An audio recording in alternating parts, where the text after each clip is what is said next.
نافرमानी की सजा। प्यारे बच्चों, एक दफा का जिक्र है कि एक गांव में एक बेवा रहती थी जिसके 2 बच्चे थे। इनमें एक लड़का और दूसरी लड़की थी। एक रोज वो अपने दोनों बच्चों को एक तकरीब में लेकर गई। दूसरे बच्चों की तरह उन्होंने भी नए और खूबसूरत कपड़े पहन रखे थे। तकरीब में उन्होंने अच्छा सा खाना खाया और पहली बार बहुत सारे लोगों से भी मिले। ये बच्चों के लिए जिंदगी का पहला मौका था कि वो इतने सारे लोगों के दरमियान बैठे थे। तकरीब ही में कुछ फासले पर रवायती मौसीकी का प्रोग्राम हो रहा था। बच्चों ने अपनी माँ से वहाँ जाने की इजाजत चाही। पहले तो इनकी माँ ना मानी, ताहम जब बच्चों ने ज्यादा जिद की तो इसने इजाजत दे दी और नसीहत की कि मौसीकी वाली जगह से आगे मत जाना। दोनों बच्चे कुछ देर तक तो इस प्रोग्राम से लुत्फ अंदोज होते रहे, मगर फिर इनका दिल भर गया तो वो स्टेज के गिर्द चक्कर लगाने लगे।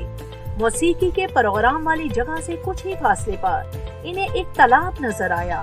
क्योंकि सख्त गर्मी थी इसलिए उन्होंने तालाब में नहाने और खेलने का फैसला कर लिया। वो अपनी माँ की नसीहत भूलकर वहाँ पहुँच गए। वो खेलने में इतने मगन हुए कि इन्हें वक्त गुजरने का एहसास तक न हुआ। इसी दौरान तकरीब भी खत्म हो गई और सब लोग अपने अपने घरों को वापस जाने लगे। बेचारी माँ अपने बच्चों के लिए बहुत परेशान हुई क्योंकि रात का अंधेरा फैलने लगा था, मगर वो वापस नहीं आए। वो मौसीकी वाली जगह पर भी गई, मगर वहाँ भी दूर दूर तक कोई शख्स मौजूद न था। सब लोग वापस अपने घरों को जा चुके थे। माँ समझ गई कि इसके बच्चे वादा खिलाफी करते हुए इस जगह से आगे चले गए हैं। वो सख्त घबराई हुई और रो रो कर अपने बच्चों को पुकारने लगी। रात का एक पहर गुजर गया और वो नाकाम वापस अपने घर आ गई।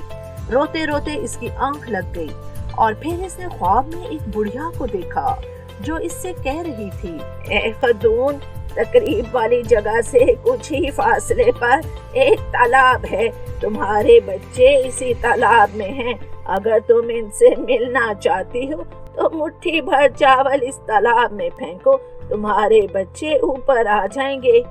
खतून ने घबराकर आंखें खोल दी और मुट्ठी भर चावल लेकर तालाब पर पहुंच गई। इसने तालाब में चावल फेंके और बच्चों को इनके नामों से पुकारने लगी। कुछ ही देर बाद इनका बेटा और बेटी पानी की सतह पर आ गए, मगर माँ अपने बच्चों को देखकर बेहोश होते होते बची। इस पर तो जैसे आसमान टूट कर गिर पड़ा था। दरअसल इसका बेटा और बेटी मछली बन चुके थे। उन्होंने अपनी माँ की नसीहत पर अमल न किया और वादा शिकनी की, जिसकी वजह से इन्हें ये सजा मिली। माँ से ये सब कुछ बर्दाश्त ना हुआ और वो चीखें मारते हुए रोने लगी। इसकी चीखों की आवाज दूर दूर तक फैल गई। लोगों ने जब किसी औरत को दर्दनाक चीखें मारते सुना तो वो इसके पास पहुँचे। जब इन्हें हकीकत का इल्म हुआ तो वो भी बहुत परेशान हुए और बेवा को हौसला दिया, मगर वो मुसलसल रोती रही। इन लोगों में से एक बूढ़ा शख्स आगे बढ़ा और तालाब के पास खड़े होकर कुछ पढ़ने लगा।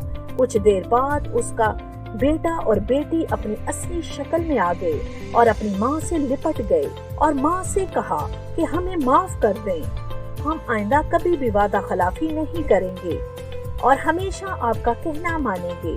तो बच्चों, हमें भी अपने वालिदैन का कहना मानना चाहिए, क्योंकि बड़े जो भी कहते हैं हमारे भले के लिए कहते हैं।